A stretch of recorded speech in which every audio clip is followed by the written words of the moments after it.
Hi, I'm Dr. Ahauser, and welcome to Lean Startups.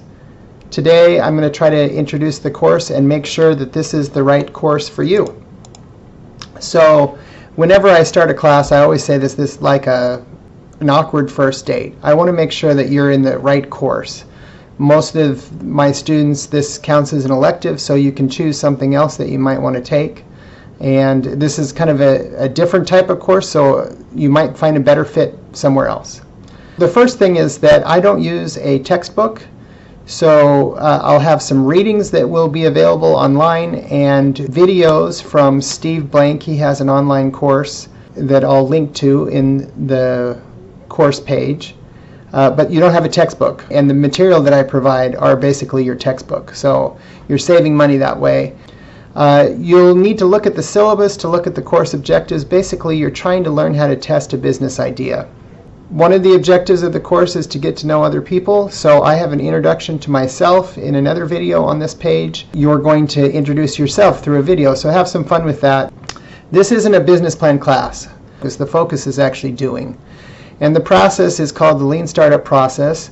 It was developed in industry and then kind of translated into academia. So this is the business model canvas that you might not be familiar with. I have a video about the business model canvas to explain it, but there's 9 parts to it. And basically it's trying to map out on one piece of paper what type of business you're doing. And so there's 9 different components, and in this class what we're going to try to do is map out a business idea on the business model canvas and then test a few of these components. We're not going to test everything, but we're going to test a few. So what's new about this is that you're trying to search for whether your business idea, the business model that you have in mind will work, and then if you find feedback that it won't work, you're going to pivot or change it. So this isn't about execution, it's about searching for can you find something that actually works before you start executing. So this isn't about a business plan. You're not going to do a bunch of calculations, but it is about experiential learning and getting out of the building.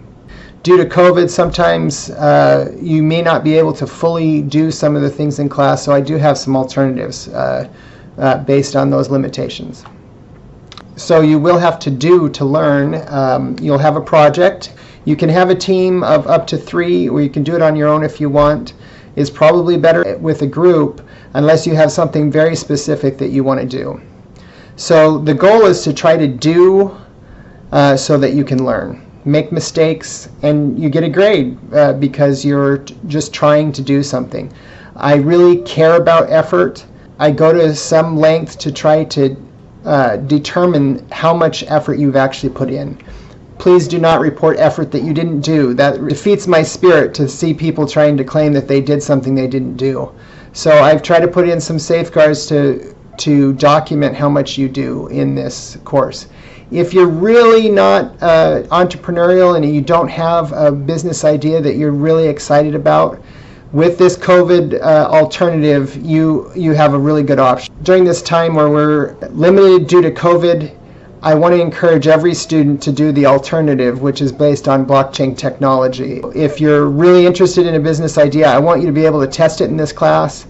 You will need to go places. I want to give you opportunities to go and meet people for the project, and also just to meet people that are related to your goals in life. You're required to go to a couple events. You'll see that in the syllabus. And so you'll need to go talk to people. You'll need to do interviews with people. So that it is a great opportunity to get out of the classroom. Why are we doing this class? This class is designed so that you can come up with business ideas and test them so that you can fail sooner. It seems kind of weird. Why would you want to fail? But a lot of time people put time and money into ideas that will never work because they're solving a problem that really isn't there. So that's the goal for this class, to prevent failure sooner. So this is the process. You'll come up with a business idea that can make money this semester. So this isn't just like a business plan. This is something that you have to be able to do. And again, during COVID, I want you to, if you don't really have something that you really want to do, work on the alternative with the blockchain technology alternative. But it has to be something that you can do during the semester. You can have 1 to 3 people. It can't be illegal, and you shouldn't be doing this already. And I'm going to require documentation of showing what you actually did with dates and stuff. So you're going to map it out on the BMC like I showed you. Then you're going to go try to do interviews about this, and then you're going to do an interim report where you report how you tried to sell, who you sold to, and your success, and then a final report showing additional sales attempts and their success. I'll have an alternative that's based on blockchain for those of you that don't really have something that you really want to test during COVID. And then in the final report, you're going to report about the whole process throughout. Again, this is not a typical read a book and take a test class. You have to go do things. I think it's exciting for some people, but it may not be appropriate for everybody. Finally, I just want to talk a little bit about what are you getting out of a college degree. To me, you're getting 3 things. First, you're getting knowledge. And honestly, you can get a lot of this knowledge in a lot of different places, not just here at UNLV.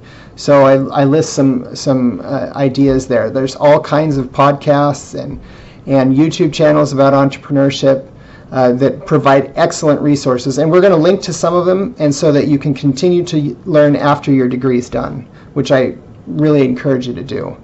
The other thing that you get from college is you get a signal. You get this stamp of approval that says that you know something and that you can work hard enough to get a degree, right? And so that signal is useful. So some signals are stronger than others.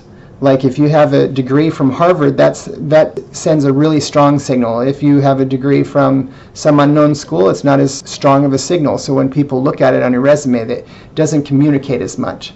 And then the third thing that you get from school, from university, is that you build networks. And this is something that you can do, but you may not get it if you just don't try to talk to people. So I'm trying to encourage you to talk to other students and then go to events that are related to your interests. And I give you assignments so that you have to do that, so that you can build those networks and really get value from your degree. Okay, so that's it for the introduction. That's the startup methodology. We're going to go into it a lot more in detail. If you want to do a project where you're selling, you're going to have to start that soon, so you have to be thinking about it. If you're not sure about what you want to do, and if you don't really have something that you really want to test, I'd encourage you to do the blockchain alternative during COVID times. I've had my students doing this for a little while. It's taken off huge since we first started studying this. So it is a great opportunity as an alternative to the normal Lean Startup project. So read the syllabus online, think about what you could do for your project, and try to meet some of your classmates with your personal introduction that you'll post on the course website. Thanks a lot.